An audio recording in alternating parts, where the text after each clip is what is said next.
Shri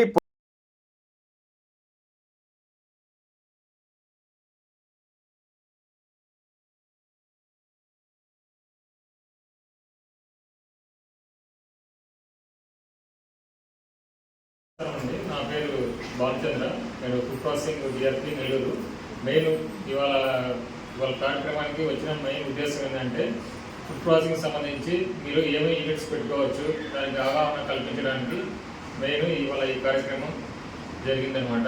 main ఏంటంటే food ప్రాసెసింగ్లో ఏమేమి units పెట్టుకోవచ్చు అంటే ఇప్పుడు చాలామంది విలేజ్ సరౌండింగ్స్లో ఏంటంటే ఎక్కువ ఫ్లోర్ మిల్స్, కారం మిల్లు, కొంతమంది పికిల్స్, పచ్చళ్ళు, బేకరీ యూనిట్స్, స్వీట్ షాపు, ఇంకా చపాతీ యూనిట్స్, మిల్క్కి సంబంధించి పాలకోవా స్వీట్స్ కానివ్వండి, కర్డ్ కానీ ఇలాంటికి సంబంధించి ఇలాంటి ప్రోడక్ట్స్ తినడానికి రెడీగా ఉండే పదార్థాలు, మళ్ళీ మీరు స్టోరేజ్ చేసుకోవడానికి అలాంటి పదార్థాలు ఏమైనా కానీ ఈ ఫుడ్ ప్రాసెసింగ్ కింద తయారు చేసుకోవచ్చు. దీనికి బ్యాంకు నుంచి కూడా లోన్ సదుపాయం ఉందన్నమాట. ఇప్పుడు సపోజ్ ప్రాజెక్ట్ కాస్ట్లో మీరు 10% పెట్టుకుంటే బ్యాంకు 90% లోన్ ఇచ్చింది అనమాట. ఇప్పుడు సపోజ్ ఎవరైనా బెనిఫిషియర్ 1 lakh యూనిట్ కానీ 2 lakhs యూనిట్ కానీ తీసుకున్నారనుకోండి, 1 lakh యూనిట్ అయితే 35,000 సబ్సిడీ, 2 lakhs యూనిట్ అయితే 70,000 సబ్సిడీ. అదే 10 లక్షల యూనిట్ ఎవరైనా తీసుకున్నారనుకోండి వాళ్ళకి 3.5 lakhs సబ్సిడీ అనమాట.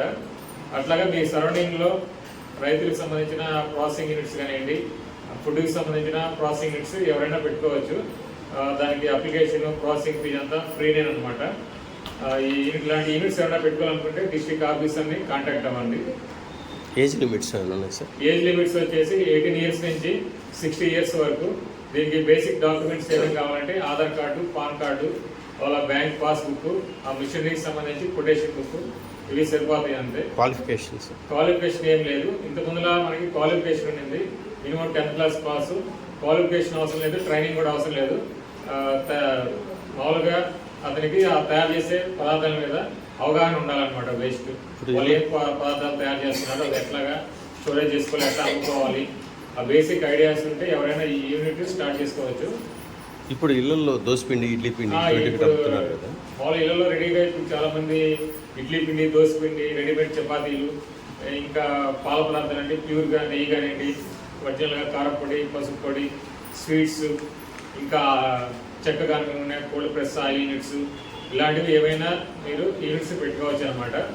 ఇంకా తినుబండారాలు అలాంటివి కూడా తయారు చేయొచ్చు అనమాట ఈ స్కీమ్ కింద. ఇవన్నీ ఎలిజిబిలిటీ అనమాట. ఇంకా ఫార్మర్స్ నుంచి మీరేమన్నా మినుములు, సజ్జలు, రాగులు ఇలాంటివి బల్క్గా కొన్ని ప్రాసెస్ చేసి అంటే స్టోన్స్, పొలంలో అలాంటివి తీసి ప్యాక్ చేసి అమ్ముతారంటే దానికి కూడా ఈ స్కీమ్ కింద ఎలిజిబిలిటీ ఉందన్నమాట. తినే ఐటమ్స్ ఏమైనా చేసేటైతే వాళ్ళందరూ ఈ యూనిట్ పెట్టుకోవచ్చు. లక్ష రూపాయలకి 35,000 దాకా సబ్సిడీ వచ్చింది. ఒక 2 lakhs పెట్టుకుని అనుకోండి 70,000 సబ్సిడీ. అట్లాగా మీ విలేజ్ ఏమైనా ఉంటే ఐడెంటిఫై చేసేయండి. ఒక వితిన్ 1 weekలో ఐడెంటిఫై చేస్తే మన అప్లికేషన్ ఈ మంత్ ఎండింగ్ లోపల బ్యాంక్కి పంపిస్తాము. ఇప్పటి వరకునే శాంక్షన్ కూడా అయిపోయింది అనమాట. వాళ్ళకి మనీ కూడా రిసీవ్ అయింది. సబ్సిడీ కూడా March 1st weekలో పడిపోయింది. మీకేమైనా డౌట్ ఉన్నా కానీ ఈ స్కీమ్ గురించి నెంబర్ చెబుతాను, నోట్ చేసుకోండి. అందరికీ నమస్కారం అండి. నా పేరు పివి కృష్ణారావు. నేను ఇక్కడ కావలి మండలంలో అసిస్టెంట్ ప్రాజెక్ట్ మేనేజర్గా బాధ్యతలు నిర్వహిస్తున్నాను. ముఖ్యంగా ఈ నారి అండ్ సిఆర్పి అనే కొత్త వ్యవస్థ స్వయం సహాయ సంఘాల పునరుద్ధరణ కోసం కొత్తగా కేంద్ర రాష్ట్ర ప్రభుత్వాలు ముందుకు తీసుకురావడం జరిగింది. దాంట్లో భాగంగా ఈ వ్యవస్థ గురించి మనం ప్రతి 10 గ్రూపులకి ఒక ఈనారీని ఎంపిక చేసి నిన్న మొన్న ఈరోజు ట్రైనింగ్ ఇవ్వడం జరుగుతుంది. ఎవరైతే చదువుకొని నిరుద్యోగులుగా ఉన్నటువంటి మహిళలు గ్రామాల్లో ఉన్నారో, ఆల్రెడీ స్వయం సహాయక సంఘాల్లో ఉన్నారో, వాళ్ళకి కొంత ట్రైనింగ్ ఇచ్చి ఈ స్వయం సహాయక సంఘాలని మరింత అభివృద్ధి పరిచే విధంగా, మహిళా సాధికారత సాధించే విధంగా, అన్ని గ్రూపులు ఏ గ్రేడ్ సాధించే విధంగా తయారు చేయాలన్నది కేంద్ర రాష్ట్ర ప్రభుత్వాల ఉద్దేశం. దాంట్లో భాగంగా ప్రతి మండలానికి డిపెండ్ అవ్వాను గ్రూపుల సంఖ్యను బట్టి ప్రతి 10 గ్రూపుల నుంచి ఒక మహిళకి కొంత రిసోర్స్ ఫీజు ఇచ్చి వాళ్ళకి జీవనోపాధి కల్పించడమే కాకుండా మిగిలిన సంఘాలన్నింటినీ పునరుద్ధరణ చేయాలన్నది ప్రభుత్వం యొక్క ఉద్దేశం. కాబట్టి ఎవరైతే కొద్దిగా తోటి వారి పట్ల స్పందించే గుణమున్న మహిళామణులు ఉన్నారో వాళ్ళందరూ ముందుకొచ్చి ఈ యజ్ఞంలో పార్టిసిపేషన్ చేసి మంచి సమాజాన్ని నిర్మించడంలో మీ భాగస్వామ్యం కల్పించుకోవాలన్నది మా వైపు నుంచి రిక్వెస్ట్. సో దీంతోపాటు ఈరోజు పిఎంఎఫ్ఎంఈకి సంబంధించిన రుణాల గురించి కూడా ఈరోజు చర్చించడం జరిగింది. దీంట్లో 10% లబ్ధిదారుల వాటాగానే ఉంటే 90% బ్యాంకు ద్వారా రుణం ఇప్పించడమే కాకుండా 30 నుంచి 35% సబ్సిడీ కూడా దీనికి వర్తిస్తుంది. కాబట్టి ఎవరైతే ఫుడ్ ప్రాసెసింగ్ సంబంధించినటువంటి కార్యక్రమాల్లో ఉన్నారో వాళ్ళందరూ ఈ అవకాశాన్ని వినియోగించుకొని సద్వినియోగం చేసుకొని ఆర్థికంగా మంచి ప్రగతి సాధించాలన్నది ప్రభుత్వం యొక్క ఉద్దేశం. కాబట్టి దానికి సంబంధించి మొబిలైజ్ చేయడానికి జిల్లా నుంచి డిఆర్పి గారు కూడా వచ్చారు. సో ఈ కార్యక్రమం గురించి కూడా ఈరోజు డిస్కషన్ చేసి ఇది మండలంలో ఉన్నటువంటి బెనిఫిషియరీ ఐడెంటిఫికేషన్లో వివోఏస్ని చురుగ్గా పాల్గొనమని చెప్పడం జరిగింది.